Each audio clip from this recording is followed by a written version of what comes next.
تاریخ کا مقدمہ کے ساتھ حاضر خدمت ہے۔ آج کا جو مقدمہ ہے وہ احمدی مسئلے کے حوالے سے ہے، اور اس کی ضرورت اس لیے پیش آئی کیونکہ حال ہی میں حکومت پاکستان نے ایک اقلیتی کمیشن تشکیل دیا جس میں تمام مذہبی اقلیتوں کو اور ان کے نمائندگوں کو شامل کیا گیا ماں سوائے احمدیوں کے۔ حالانکہ پاکستان کے قانون کے مطابق احمدیوں کو غیر مسلم اقلیت قرار دیا گیا، آج کے مقدمہ میں ہم یہ جاننے کی کوشش کریں گے کہ آخر احمدیوں کا جو سیاسی ایک مستقبل ہے اس ملک میں وہ کیا ہے، اور اس کا ماضی کس طرح اس مستقبل کے ساتھ جڑا ہوا ہے، اور اس کو جاننے کے لیے تاریخ کا حوالہ کیوں کر ضروری ہے۔ جماعت احمدیہ کی جو بنیاد رکھی گئی وہ مرزا غلام احمد نے 19ویں صدی کے آخر میں رکھی۔ مرزا غلام احمد قادیان میں پیدا ہوئے اور برطانوی ہندوستان میں انہوں نے اپنے آپ کو ایک بہت بڑے عالم کے طور پر منوایا، اور ان کے بہت مناظرے آریہ سماجی اور مسیحی مشنریوں کے ساتھ وہ ہوتے رہے۔ وقت گزرنے کے ساتھ ساتھ مرزا غلام احمد نے اپنے حوالے سے چند دعوے بھی کیے، جس میں جو سب سے زیادہ ایک کنٹروورشل دعویٰ جو ہے وہ نبوت کے حوالے سے ہے۔ مرزا غلام احمد کا یہ کہنا تھا کہ اگر مسلمانوں کے بہت سے فرقے اس بات پر یقین رکھتے ہیں کہ حضرت عیسیٰ مصلوب نہیں ہوئے اور حضرت عیسیٰ آسمانوں میں اٹھا لیے گئے اور حضرت عیسیٰ کا نزول دوبارہ ہوگا، تو کیا مسیح کی آمد جب وہ دوبارہ ہوگی تو کیا اس سے ختم نبوت کا وہ تصور جو رائج ہے کیا اس پر زد نہیں پڑتی؟ اس کو بنیاد بنا کر مرزا غلام احمد نے یہ دعویٰ کیا کہ اسلام میں امتی نبی کی گنجائش موجود ہے۔ ان کی ایک معروف کتاب ہے جس کو آپ کہہ سکتے ہیں کہ جس میں انہوں نے اس حوالے سے اپنا موقف سامنے رکھنے کی کوشش کی ہے، ایک غلطی کا ازالہ کے نام سے۔ اس میں انہوں نے یہ بتایا ہے کہ وہ ان معنی میں وہ نبی ہیں کہ وہ ایک ذلی نبوت کا لفظ انہوں نے استعمال کیا، شیڈوئی یا ریفلیکٹیو نبوت کا، اور انہوں نے کہا کہ چونکہ جو سایہ ہوتا ہے وہ اصل سے جڑا ہوتا ہے، لہٰذا اگر اس طرح کا کانسیپٹ نبوت کا استعمال کیا جائے تو اس سے جو ختم نبوت کا جو کانسیپٹ ہے یا جو خاتم النبیین کا جو کانسیپٹ ہے اس پر زد نہیں پڑتی۔ اب اس نظریے کی وجہ سے، اس عقیدے کی وجہ سے ایک بہت بڑا جو ایک کنٹروورسی نے جنم لیا، اور تمام علماء کم و بیش مرزا غلام احمد کے خلاف انہوں نے کفر کے فتوے جاری کیے، اور مرزا غلام احمد کے پیروکار جتنے بھی لوگ جو ان کے ماننے والے تھے اس کے حوالے سے انہوں نے کہا کہ جو شخص بھی جماعت احمدیہ یا اس سے منسلک ہے یا اس کے عقائد کو تسلیم کرتا ہے تو وہ دائرہ اسلام سے خارج ہے۔ برطانوی ہند کے دور میں ہم دیکھتے ہیں کہ مناظروں کا ایک طویل سلسلہ چلتا رہا جس میں جماعت احمدیہ نے بھی زور و شور سے حصہ لیا۔ پاکستان بننے کے بعد جب اس کو ایک اسلامی نظریاتی ریاست کے طور پر پیش کیا گیا تو یہ جو عقائد کی بحث ہے it was no longer inconsequential to the political rights of individuals، یعنی کہ عقائد کا جو اثر ہے وہ لوگوں کے سیاسی حقوق پر بھی ہونے لگا۔ اس بحث کے نتیجے میں اس بات پر بھی اصرار کیا جائے کہ کسی ایک کو شہری حقوق دیے جائیں، اس کو برابر کا شہری تسلیم کیا جائے یا نہ کیا جائے، اس بات کا تعین نہیں کیا جانا چاہیے۔ اور میں یہ سمجھتا ہوں کہ پاکستان بناتے وقت قائد اعظم محمد علی جناح کی بھی یہی سوچ تھی۔ جناح صاحب کے ذہن میں یہ ہرگز نہیں تھا کہ کسی کا مسلمان ہونا یا غیر مسلم ہونا اس کا اس شخص کے سیاسی جو حقوق ہیں اس پر کوئی اثر پڑے گا۔ یہ ایک سٹیٹمنٹ ان کا ہے جو شائع ہوا جب یہ 1944 میں ان کی ملاقات پیر اکبر علی کے ساتھ ہوئی، اور پیر اکبر علی نے ان سے جناح صاحب سے یہ پوچھا کہ کیا احمدی جو ہیں وہ مسلم لیگ کے ممبر بن سکتے ہیں۔ جناح پیپرز میں یہ خط شائع ہوا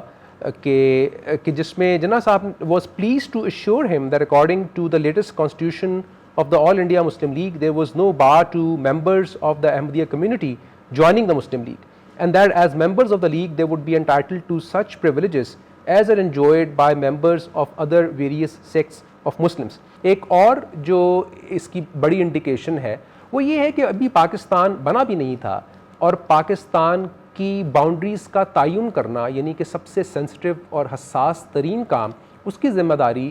اور یا وہاں پر مسلم لیگ کی نمائندگی کی ذمہ داری جناح صاحب نے سر ظفر اللہ خان کے سپرد کی، اور سر ظفر اللہ خان نے باؤنڈری کمیشن کے سامنے مسلم لیگ کا مقدمہ پیش کیا۔ اسی طرح پاکستان کا جو پہلا وزیر خارجہ جو سب سے ایک میرے خیال میں ایک اہم پوسٹ تھی اسپیشلی ان دا کانٹیکسٹ کہ اس وقت کولڈ وار کا دورہ تھا، تو وہ بھی سر ظفر اللہ خان کو جناح صاحب نے اس کام کے لیے منتخب کیا۔ 1953 میں ایک موومنٹ چلی جس کو تحریک ختم نبوت کہتے ہیں، جس کا مقصد یہ تھا اور ان کے مطالبات یہ تھے کہ احمدیوں کو غیر مسلم اقلیت قرار دیا جائے۔ دوسرا مطالبہ یہ تھا کہ سر ظفر اللہ خان کو ان کے عہدے سے برطرف کیا جائے، اور تیسرا مطالبہ یہ تھا کہ ربوہ جو شہر ہے اس کو ایک اوپن سٹی ڈکلیئر کیا جائے۔ بہت سارے الزامات جو تھے وہ سیاسی نوعیت کے تھے، مثلا یہ کہنا کہ سر ظفر اللہ خان نے پاکستان کے ساتھ غداری کی جب وہ باؤنڈری کمیشن کے ممبر تھے، یا احمدیوں نے غداری کی جب انہوں نے گرداسپور کے حوالے سے یا قادیان کے حوالے سے اپنا الگ سے مقدمہ پیش کیا۔ ربوہ ایک طرح کا ایک قلعہ بن چکا ہے اور وہاں پر ایک فرقان نام کی ایک بٹالین تیار کی گئی ہے اور اسلحے کے انبار لگا دیے گئے ہیں، اور ایک سازش کے تحت فوج میں اور اہم عہدوں پر احمدیوں کو بھرتی کیا جا رہا ہے اور وہ جلد ہی ملک پر قبضہ کر لیں گے۔ تو یہ ایک سیاسی پروپیگنڈے کا حصہ تھا۔ اس تحریک کے نتیجے میں لاہور میں بہت، پنجاب میں خاص طور پر لیکن لاہور میں خاص طور پر اور بھی زیادہ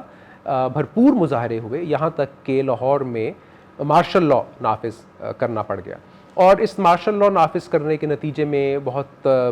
فوج کو آنا پڑا اور فوج کو کنٹرول سنبھالنا پڑا، اور بہت سارے لوگ مارے بھی گئے۔ اس پوری انسیڈنٹ کے بارے میں انکوائری کرنے کے لیے ایک کمیشن تشکیل دیا گیا جس کو عرف عام میں لوگ اب، اور اس کی رپورٹ کو منیر رپورٹ کہتے ہیں، حالانکہ اس میں جسٹس منیر اور جسٹس کیانی 2 ممبر شامل تھے۔ اس میں آپ یہ دیکھیں گے کہ بہت سی وجوہات تھیں جس کی بنا پر اس تحریک میں کے بارے میں یہ شبہ کیا جا سکتا ہے کہ پنجاب حکومت اس کو استعمال کر رہی تھی خواجہ ناظم الدین کی حکومت کے خلاف۔ اس پوری تحریک میں ایک جو سوال تھا وہ یہ تھا کہ احمدیوں کو غیر مسلم قرار دیا جائے، اس لیے کہ جو جماعت احمدیہ کے جو ہیڈ ہیں مرزا بشیر الدین محمود یا اس سے پہلے مرزا غلام احمد یا باقی لوگ، تو وہ غیر احمدیوں کو غیر مسلم سمجھتے ہیں، وہ غیر احمدیوں کے لیے کافر کا لفظ استعمال کرتے ہیں۔ لیکن جب مرزا بشیر الدین محمود منیر کمیٹی کے سامنے پیش ہوئے اور ان سے یہ سوال وہاں پر پوچھا گیا کہ آپ غیر احمدیوں کے بارے میں، یا ایسا شخص جو مرزا غلام احمد کو ذلی نبی یا مہدی موعود یا مسیح موعود نہیں مانتا، تو اس کے حوالے سے آپ کا کیا نظریہ ہے؟ تو انہوں نے اس بات کا اقرار کیا کہ نہیں، ہم ایسے شخص کو گنہگار تو کہہ سکتے ہیں لیکن اس کو ہم دائرہ اسلام سے خارج نہیں کہہ سکتے۔ مرزا بشیر الدین محمود جو ہیں وہ یہ کہہ رہے ہیں، I have in mind kafirs of the second kind whom I have already defined, namely those who are not excluded from the millet. When I say they are outside the pale of Islam, I am thinking of the observation made at page 240 of Mufradat-e-Raghib, where Islam has been described in 2 ways, Dunul Iman and Fawqul Iman. Dunul Iman includes Muslims whose degree is below Iman. Fawqul Iman describes those Muslims who so excel in their faith that they are above the ordinary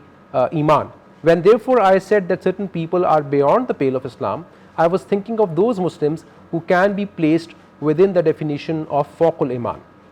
اور اسی طرح جب ان سے یہ سوال کیا گیا کہ کیا آپ جو غیر احمدی ہیں ان کا جنازہ پڑھتے ہیں یا نہیں پڑھتے، کیونکہ جب قائد اعظم کا جنازہ پڑھا جا رہا تھا تو اس وقت سر ظفر اللہ خان اس میں شریک نہیں ہوئے تھے، انہوں نے جنازہ نہیں پڑھا تھا، تو اس سے یہ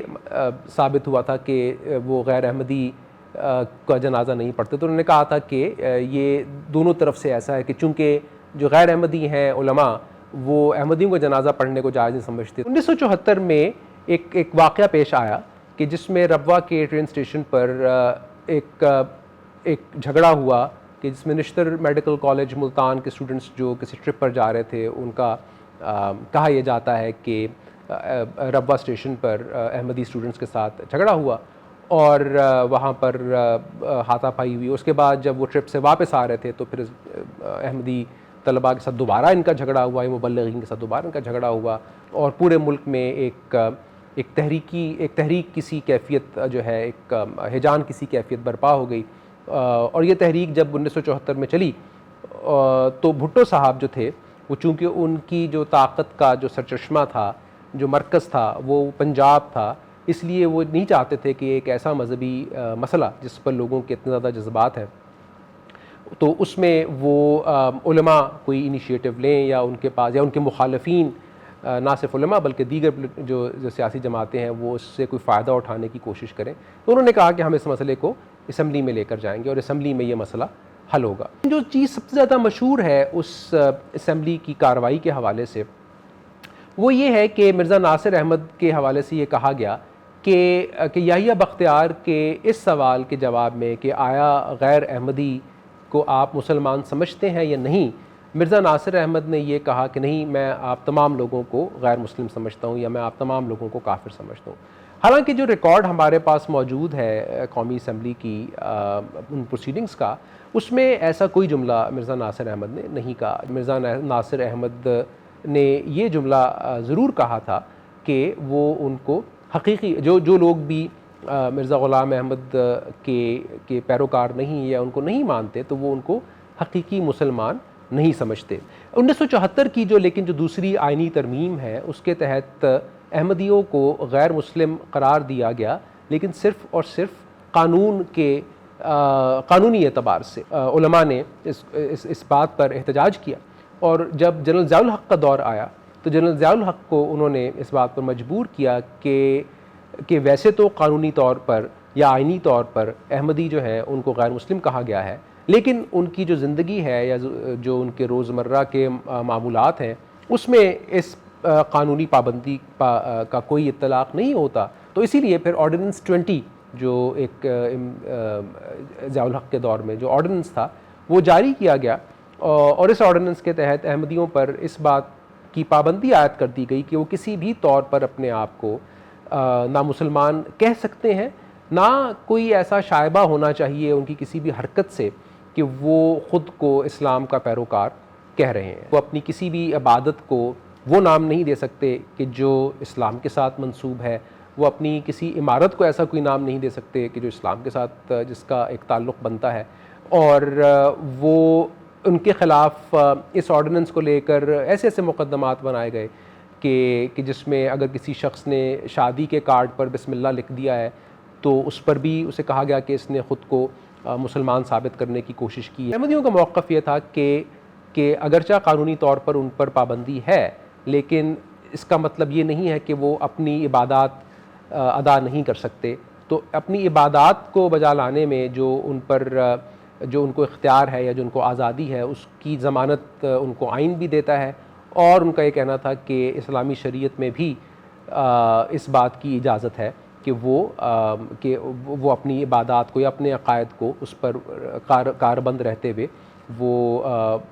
اس کو سر انجام دے سکے. اس حوالے سے جو سپریم کورٹ آف پاکستان کا جو فیصلہ ہے 1993 کا وہ انتہائی اہمیت کا حامل ہے. سپریم کورٹ آف پاکستان نے یہ کہا کہ یہ مسئلہ ایک طرح سے آئیڈینٹی تھیفٹ کا آپ کہہ لیں، یا یہ مسئلہ ایک کاپی رائٹ ایشو کا ہے کہ جس میں صرف اسی شخص کو مسلمان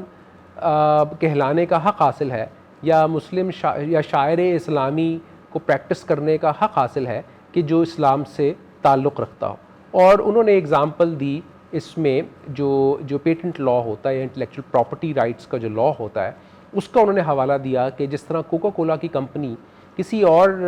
شخص کو یا فرد کو یا کمپنی کو اجازت نہیں دے سکتی کہ وہ کوکا کولا مینوفیکچر کر سکے، اسی طرح اسلام جو ہے وہ ایک کاپی رائٹ ہے اور اس کو صرف وہی شخص پریکٹس کر سکتا ہے جو اسلام کا ماننے والا ہو. سپریم کورٹ کی ججمنٹ میں یہ کہا گیا کہ جب کوئی احمدی اپنے عقیدے کا اظہار کرتا ہے so that makes a Rushdie out of him. جب سپریم کورٹ یہ کہہ رہی ہے کہ it makes a Rushdie out of, یعنی کہ ایک سلمان رشدی جن کے حوالے سے ظاہر ہے کہ ایک بہت زیادہ شدید غم و غصہ لوگوں میں پایا جاتا ہے اور جن کو شاتم رسول بھی کہا جاتا ہے، تو اس کا مطلب یہ ہے کہ ہر احمدی یا ہر احمدی کے عقیدے کو لامحالہ طور پر ایک بلاسفمی سے تشبیہ دی گئی ہے. یعنی کہ پوٹینشلی ایوری سنگل احمدی، جب بھی احمدی اپنے کسی عقیدے کا اظہار کرتا ہے تو وہ بلاسفمی ہے، جس کی وجہ سے جو ایک بنیادی مطالبہ تھا جب یہ شروع ہوا تھا کہ احمدیوں کو غیر مسلم اقلیت قرار دیا جائے، اور بطور اقلیت ان کے حقوق کا تحفظ کیا جائے، وہ تمام کے تمام دلائل جو ہیں وہ بے معنی ہو چکے ہیں، کیونکہ اب مطالبہ یہ ہے کہ نہیں، احمدی غیر مسلم اقلیت نہیں ہے، یہ باقی غیر مسلموں کی طرح نہیں ہے، لہٰذا ان پر اقلیت کا اطلاق نہیں ہو سکتا، لہٰذا ان کو وہ حقوق بھی نہیں مل سکتے جو اقلیت کے ہوتے ہیں، لہٰذا ان کو مرتد سمجھا جائے۔ اس کا ایک ہی نتیجہ ہے کہ آئینی طور پر، قانونی طور پر اس تمام تاریخ کی وجہ سے، یا یہ تمام عمل جو میں نے آپ کے سامنے رکھا ہے، احمدیوں کی جان و مال کا کوئی تحفظ نہیں کیا جا سکتا۔ ان کو چاہے غیر مسلم کہا جائے، چاہے اقلیت کہا جائے، لیکن جس طرح یا جس جواز کے طور پر ان کو کہا گیا ہے، اس کے بعد احمدی یہاں اس ملک میں اب ان کا زندہ رہنا یا برابر کے شہری ہونا تو بہت دور کی بات، لیکن ان کی ایگزسٹنس جو ہے وہ بھی بہت ایک خطرے سے دوچار ہے۔ پاکستان کے قانون کی زبان اس طرح تشکیل پائی ہے کہ جس میں احمدی کو سوائے غدار یا جو ہے ایک توہین رسالت کا مرتکب ہی کہا گیا ہے، اور ان دونوں چیزوں کی سزا قانون میں، پاکستانی قانون میں موت ہے۔ ہینا ایرنڈ کا حوالہ دیتے ہوئے کہ Ahmadis in Pakistan do not have the right to have rights, اور ایک اور جو اطالوی تھنکر ہے اگامبے، ان کا جو کانسیپٹ ہے بیئر لائف کا، اس کے مطابق کہ کسی بھی شخص کو اگر اس کا ایک لیگل کور جیسے کہ ہٹا دیا جائے تو وہ it's reduce to bear life, کے جہاں پر اس کے ساتھ ریاست جیسا بھی چاہے سلوک وہ کر سکتی ہے۔ اور یہ دونوں اصطلاحات یا پولیٹیکل تھیوری کی جو یہ ایک انڈرسٹینڈنگ ہے، یہ بیس کرتی ہے نازی جرمنی، اور نازی جرمنی نے جو سلوک یہودیوں کے ساتھ کیا، کہ جس میں یہودیوں کو چونکہ یہ قرار دیا گیا کہ یہ ریاست کے وفادار نہیں ہیں اور مختلف طرح سے انہوں نے ریاست کو نقصان پہنچایا ہے، لہٰذا ان کی سٹیزن شپ کینسل کر دی جائے۔ لہٰذا اگر پاکستان میں احمدی وہ اقلیتی نمائندے بھی نہیں ہیں، اگر پاکستان میں وہ اقلیت بھی نہیں ہے، اس کا مطلب یہ ہے کہ ہندوؤں اور مسیحوں کے مقابلے میں ان کی سٹیزن شپ افیکٹولی ریموو کی جا رہی ہے، اور اگر ان کی سٹیزن شپ افیکٹولی ریموو کر دی جاتی ہے تو پھر ان کو لیگلی طور پر کسی بھی طرح ایکسٹرمنیٹ کرنا، اس پر کوئی پابندی نہیں ہوگی۔